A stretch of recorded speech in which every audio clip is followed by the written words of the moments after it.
Hello everyone, welcome back to Shady Movie Reviews, and today we're talking about the movie 47 Meters Down, Uncaged. Alright, so instead of being trapped at the bottom of the ocean in a cage, now they're trapped in a secret underwater Mayan temple?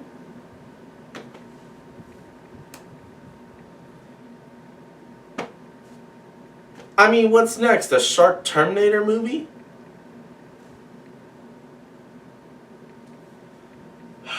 Alright, I'm done quitting YouTube. Cue the intro.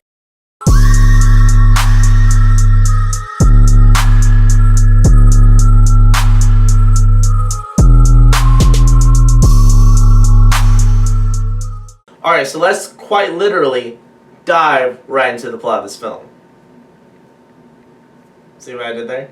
So in this movie, we follow a group of girls living in Mexico. Mia, her sister Sasha, and her friends Alexa and Nicole. Alexa convinces the girls to go to a secret spot in the forest. This spot is a beautiful body of water that also happens to be the entrance to a secret underwater Mayan temple. Alexa and Nicole convince Sasha and Mia to dive into the underwater entrance to check out the temple. While being down there, something bad happens and they get trapped inside. Unbeknownst to them that there was a massive shark hiding down there too. And now with the girls' air tanks running desperately low, and with a vicious shark on the loose to get them, they have to find a way to get out of the temple before they get eaten or drown. Alright, so on to my positives and what I liked about the film. Alright guys, so one of the things that I really liked about this film was the suspense. Now, I wasn't sure how this movie was going to turn out. I liked the first 47 Meters Down. In my opinion, it's one of the better shark films. But 47 Meters Down Uncaged was a sequel, and I had my worries. But I did actually feel some suspense in this film. And then another thing that I really liked was I was actually kind of surprised that when characters died, I actually cared. Like, the character development wasn't the best in the world, but like when things happened to these characters, I felt like they were like kind of messed up. So when like a character died, like I actually was like, damn, that sucks.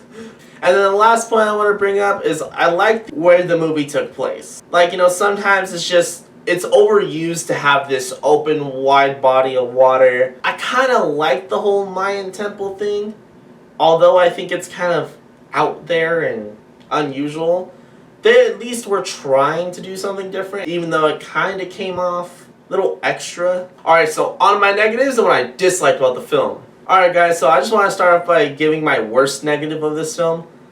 I really hated when movies try and fake you out too many times at the end. Like in this movie, there's like 17 fake outs where like characters are like safe, then they're not safe, then they're safe, then they're not safe, then they're safe again, and I damn near wanted to punch the movie screen in the face. And then another thing that kind of bugged me about the film is I don't know too much about deep sea diving and scuba diving, but I felt like the logic with the air tanks just seemed a little inconsistent. Like, it seemed like they were down there for several hours and they just had one air tank. And then another thing too is it seems like, you know, this big Mayan temple's got a lot of like little things that these girls can crawl through, and like it's very convenient.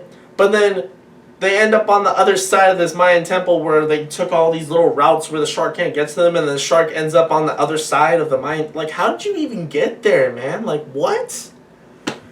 Like, do you have teleportation powers? Is this Pac-Man? And then the last point I want to bring up is the fact that I felt for a shark movie where people are dying and getting ripped apart, it seemed to have a huge lack of blood. Every time you saw someone get eaten, no blood. It's kind of annoying. I'm watching a shark movie because I want to see people get eaten, and I want to see blood, I want to see guts getting ripped apart. That's why you go watch a shark movie. You want to see people get eaten by sharks. It's kind of the only reason you watch a shark film. Alright, so on to my judgment and movie score. Alright, time to bust out the shady meter. Alright, so for the plot of this film, guys, I'm going to have to give this movie a solid 7.3 out of 10. And that's because they tried giving us a different scenery, a different part of the world. They tried giving us different elements that made it feel different. Some of it worked, some of it didn't. But I do gotta say, that the plot and the premise were definitely the best part of the film. And then for the script, guys, I'm going to have to give this movie a solid 6.3 out of 10. And that's because this script was average. Just the way it was written, it just seemed like it was copy and paste from another shark film. Like I said, they tried doing a couple things out of the box, but most of it just came off as just basic. And then for the acting, guys, I'm going to have to give this movie a solid 6.6 out of 10. And that's honestly because, just like the script, basic acting from basic actors who did an okay job with an okay script. They weren't horrible, but their performance was just okay. And then for the structure and pacing, guys, I'm going to have to give this movie a solid 7.5 out of 10. And that's because this movie had a good solid runtime for the type of movie it is. It didn't waste a whole lot of time. I just feel like I wish we had better acting and a better script and a plot line that just drove the movie a little bit further. Would have greatly improved the film. And then for the overall score, guys, I'm going to have to give 47 Meters Down Uncaged a solid 6.8 out of 10. So if you guys are going to go see 47 Meters Down Uncaged in theaters, just know it's kind of shady.